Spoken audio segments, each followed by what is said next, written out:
Hello दोस्तों, कैसे हैं आप सभी। आज के इस वीडियो में हम सभी भारतीय संविधान के अनुसूचियाँ एवं भारतीय संविधान के बारे में जिक्र करेंगे। इसके पिछले लेक्चर में हमने संविधान सभा का जिक्र किया था। आशा है कि आपने उस वीडियो को अच्छे से देखा होगा। अच्छे से एक एक टॉपिक करके आपको पूरी पॉलिटी का मैं लेक्चर देता जाऊँगा। ज़्यादा से ज़्यादा संख्या में मेरे वीडियोज़ को शेयर कीजिए और खूब अच्छे से पढ़िए। जिस टॉपिक को मैं पढ़ा दूंगा, मेरी गारंटी है कि किसी भी एग्ज़ाम में वो टॉपिक आपका मिस नहीं होगा। वहाँ से आने वाले हर प्रश्न आपसे बिल्कुल बनेंगे। तो आइए इस लेक्चर की शुरुआत करते हैं और पढ़ते हैं भारतीय संविधान एवं इसकी अनुसूचियाँ। तो ध्यान दीजिएगा दोस्तों, संविधान किसे कहते हैं, थोड़ी सी बातें संविधान पे करते हैं। तो सभी के लिए बराबर कानून को संविधान कहते हैं। संविधान किसे कहते हैं? तो सभी के लिए जो बराबर कानून है उसे दोस्तों संविधान कहते हैं। देश और राज्य का शासन कैसे चलेगा उसको चलाने के लिए किताब का नाम है भारतीय संविधान। यानी भारत देश को चलाने के लिए एक किताब बनाया गया है जिसका नाम है भारतीय संविधान। यहाँ से प्रश्न क्या क्या आते हैं ध्यान समझिएगा। इस किताब में 22 लेसन है। ये प्रश्न अक्सर पूछा जाता है कि भारतीय संविधान में कुल कितने भाग हैं। भाग तो याद रखिएगा दोस्तों, कुल 22 भाग हैं। कितने भाग हैं दोस्तों? 22 भाग हैं। फिर अगला क्वेश्चन पूछता है कितने अनुच्छेद हैं। तो फिलहाल में तो 450 से ऊपर अनुच्छेद हैं, लेकिन वो बाद में जोड़े गए हैं। क ख ग ऐसे करके जोड़े गए हैं, अतः उनकी संख्या नहीं बतानी होती है। कभी भी अगर एग्जाम में आता है कुल अनुच्छेद कितने हैं, कुल अनुच्छेद कितने हैं, तो सही जवाब होगा 395। 395 अनुच्छेद हैं। एक और बात याद रखिएगा, संविधान की अवधारणा 1215 में इंग्लैंड के विचारक ने प्रस्तुत किया था। यानी संविधान की अवधारणा सबसे पहले किसने प्रस्तुत किया था दोस्तों? इंग्लैंड के विचारक ने। कब? तो 1215 में। इसीलिए विश्व का सबसे पुराना संविधान इंग्लैंड का ही संविधान है। याद रखिएगा, विश्व का सबसे पुराना संविधान इंग्लैंड का संविधान है। और विश्व का सबसे बड़ा लिखित संविधान जब पूछा जाए, सबसे बड़ा लिखित संविधान, वर्ड पे ध्यान दीजिएगा, विश्व का सबसे बड़ा लिखित संविधान की बात की जाए तो सही जवाब हो जाएगा भारत। सही जवाब हो जाएगा भारत। और यदि पूछा जाए सबसे पुराना लिखित संविधान, सबसे पुराना लिखित संविधान, तब इसका जवाब हो जाएगा यूएसए यानी अमेरिका। यूएसए यानी अमेरिका। और जब आपसे पूछा जाए कि विश्व का सबसे पुराना संविधान या फिर अलिखित संविधान, ये प्रश्न कई बार एग्जाम में आ चुका है। बिहार पुलिस, बिहार दरोगा में भी क्वेश्चन पूछा जा चुका है कि सबसे पहला अलिखित संविधान कौन है या फिर अलिखित संविधान कौन है। तो सही जवाब हो जाएगा ब्रिटेन। ब्रिटेन का जो संविधान है वो अलिखित संविधान है, लिखा हुआ नहीं है। भारतीय संविधान की अगर बात की जाए तो कुल 22 भाग होते हैं, कुल 395 अनुच्छेद होते हैं और अनुसूची 12 होते हैं। आज के वीडियो में हम लोग 12 अनुसूचियों को ध्यान से पढ़ेंगे और एक एक करके समझेंगे, क्योंकि यहाँ से एक प्रश्न हर एग्जाम में आना सुनिश्चित है। चाहे वो बिहार दरोगा का एग्जाम हो, चाहे वो आपका बीपीएससी का एग्जाम हो, चाहे वो आपका बिहार पुलिस का एग्जाम हो, चाहे आपका बिहार एसएससी का एग्ज़ाम हो, हर एग्ज़ाम में एक प्रश्न यहाँ से बनते हैं। तो आइए देखते हैं। प्रारंभ में दोस्तों थोड़ा ध्यान दीजिएगा, प्रारंभ में अनुसूचियों की संख्या 8 थी। जब संविधान बना तब अनुसूचियों की संख्या कितनी थी दोस्तों? 8 थी। लेकिन वर्तमान में अनुसूचियों की संख्या 12 है। इन्हें संविधान में संशोधन कर करके 4 अनुसूचियों को जोड़ा गया है। ठीक है, किस किस संशोधन में किस किस संविधान को जोड़ा गया इसको भी हम लोग समझेंगे। जो हमारा सबसे पहला अनुसूची है वो कहता है कि भारत राज्यों का एक संघ है। यानी भारत राज्यों का क्या है दोस्तों? यूनियन है। भारत राज्यों का क्या है दोस्तों? यूनियन है, यानी कि संघ है। अर्थात इसके राज्य कभी अलग नहीं किए जा सकते हैं। याद रहेगा। अनुसूची 2 किसकी बात करता है? तो वेतन की बात करता है। जितने भी अधिकारी हैं, प्रधानमंत्री हैं, राष्ट्रपति हैं, सबकी वेतन की बात करता है। अनुच्छेद 3 हमारा क्या कहता है दोस्तों? शपथ ग्रहण की बात करता है। अनुसूची 4 क्या कहता है? तो राज्यसभा में सीट, मैंने किस राज्य से कितने सीट होंगे। जैसे बिहार में राज्यसभा सीटों की संख्या कितने हैं? 16 हैं। ऐसे अन्य राज्य में भी अलग अलग हो सकते हैं। तो फिर राज्यसभा की सीट की संख्या किस राज्य में कितनी होगी? अनुसूची 4 कहता है। याद रखिएगा दोस्तों।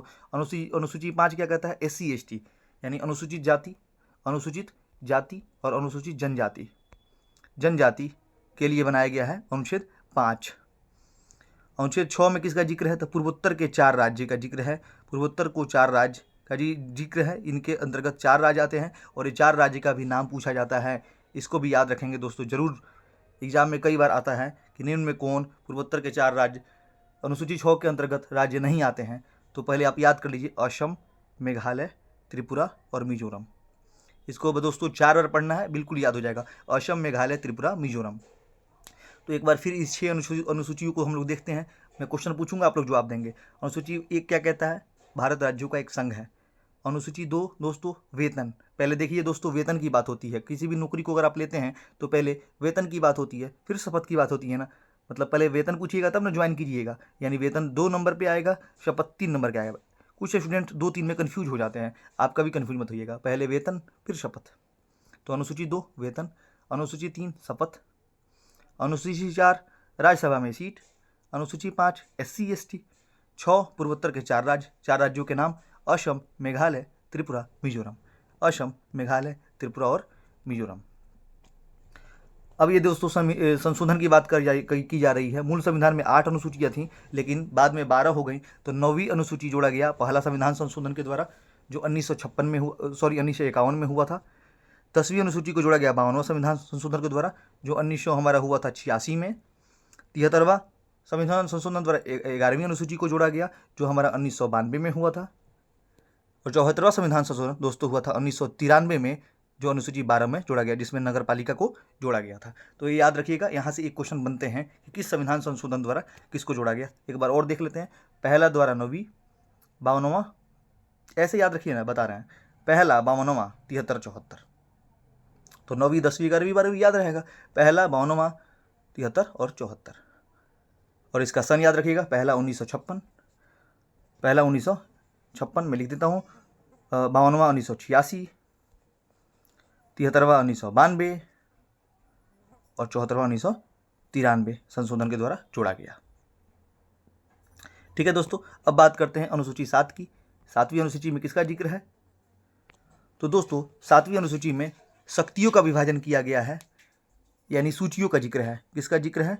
सूचियों का जिक्र है। अगर एग्जाम में प्रश्न पूछेगा कि भारतीय संविधान की कौन सी अनुसूची सूचियों की बात करती है, तो अनुसूची 7। और सबसे बड़ी अनुसूची कौन है? तो अनुसूची 7 ही होगा, क्योंकि इसके अंदर 4 सूचियाँ आती हैं। कौन कौन सी?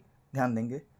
संघ सूची, राज्य सूची, समवर्ती सूची और अवशिष्ट सूची। संघ सूची में केंद्र सरकार मालिक होता है, राज्य सूची में राज्य सरकार, समवर्ती सूची में देखिए केंद्र राज्य दोनों, अवशिष्ट सूची में केंद्र सरकार मालिक होता है। याद रखेंगे। एक और प्रश्न यहाँ से बनते हैं, किसमें कितना विषय है? सूची तो हमने पढ़ लिया, 4 सूचियाँ हैं। संघ सूची, राज्य सूची, समवर्ती सूची और अवशिष्ट सूची। संघ सूची में वर्तमान में 100 विषय हैं दोस्तों, पहले कितने थे? 97। राज्य सूची में वर्तमान में 61 विषय हैं, पहले 66 थे। इनके 5 निकाल के समवर्ती में डाल दिए गए, इसलिए समवर्ती में पहले 47 थे, अब कितने हो गए हैं? 52 हो गए हैं। 47 + 5 52, मतलब यहाँ का 5 निकाल के यहाँ जोड़ दिया गया है। तो विषय जरूर याद रखेंगे आप लोग। संघ सूची में 100 विषय, संघ सूची में 100 विषय, राज्य सूची में 61 विषय, समवर्ती सूची में 52 विषय। और इसके फिक्स नहीं है, अनंत विषय भी हो सकते हैं। नए जितने भी चीज़ें आएंगी, जैसे आर्टिफिशियल इंटेलिजेंस हो गया, परमाणु हो गया, अंतरिक्ष हो गया, साइबर क्राइम हो गया, हैकिंग हो गया, ये सब हमारा किसके अंतर्गत आ जाता है? अवशिष्ट सूची के अंतर्गत आ जाता है। इसको आप लोग पढ़ लेंगे कि संघ सूची में क्या क्या आएगा। जितनी भी सेना की बात होगी, जनगणना की बात होगी, बैंक की बात होगी, रेल सेवा, डाक सेवा, ये सब दोस्तों हमारे संघ सूची के अंतर्गत आता है। मौद्रिक नीति हो गया, शेयर बाजार हो गया, शेयर बाजार हो गया, मौद्रिक नीति हो गई, विदेश नीति हो गई। इन सब पे कानून बनाने का अधिकार सिर्फ केंद्र सरकार को है। किसी देश के साथ समझौता हो गया, किसी देश के साथ समझौता हो गया, देश के साथ समझौता हो गया, ये सब केंद्र सरकार के अधीन है, अतः यह संघ सूची का विषय है। अब बात करते हैं थोड़ी सी राज्य सूची की। तो राज्य सूची के अंतर्गत कृषि, एग्रीकल्चर, पुलिस, प्रशासन, लोक स्वास्थ्य बोले तो बाबू आपका हेल्थ, बात हो रही है आपका इलाज की, हेल्थ की। फिर पंचायती राज, आवास और पेयजल, ये आपको राज्य सूची के अंतर्गत आने वाले विषय हैं। ठीक है, हाल फिलहाल में एक दरोगा में पूछा गया था कि पंचायती राज, दरोगा के एग्जाम बच्चों पूछा था कि पंचायती राज किस सूची का विषय है, तो ध्यान दीजिएगा दोस्तों, यहाँ पे लिखा गया है राज्य सूची का। ठीक है, अब है समवर्ती सूची। समवर्ती सूची दोस्तों ऑस्ट्रेलिया के संविधान से लिया गया है, और समवर्ती सूची में कानून बनाने का अधिकार दोनों को होता है, केंद्र और राज्य दोनों को। इसके अंतर्गत आता है वन, शिक्षा, नियोजन। नियोजन का मतलब होता है बच्चों नौकरी। नौकरी, एक बार बिहार पुलिस में क्वेश्चन पूछा जा चुका है कि नियोजन किस सूची के अंतर्गत आता है, तो याद रखिएगा दोस्तों समवर्ती सूची। चाहे नियोजन की बात हो या परिवार नियोजन की बात हो, समवर्ती सूची जवाब हो जाएगा। ठीक है, तो सूचियाँ हमने पढ़ ली है। कुल कितनी सूचियाँ हो गई? संघ सूची, राज्य सूची, समवर्ती सूची और अवशिष्ट सूची, यानी 4 सूचियाँ हमने पढ़ लिया। अब हम पढ़ते हैं अनुसूची 8, 9, 10, 11 और 12। ध्यान देंगे दोस्त, नदी, जीआरपी, पेयजल, आवास, ये सब राज्य सूची के अंतर्गत ही आते हैं। ये सब राज्य सूची के अंतर्गत ही। एक और याद रखिएगा, स्थानीय स्वशासन। स्थानीय स्वशासन ये बीपीएससी में पूछा हुआ प्रश्न है। स्थानीय स्वशासन किस सूची के अंतर्गत आता है दोस्तों? तो राज्य सूची के अंतर्गत ही आता है। किसके अंतर्गत आता है? राज्य सूची के अंतर्गत ही आता है।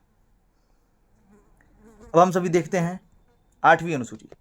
तो 8वीं अनुसूची में दोस्तों 22 भाषाओं का उल्लेख है। संविधान में कुल 22 भाषाओं का उल्लेख है अनुसूची 8 के तहत।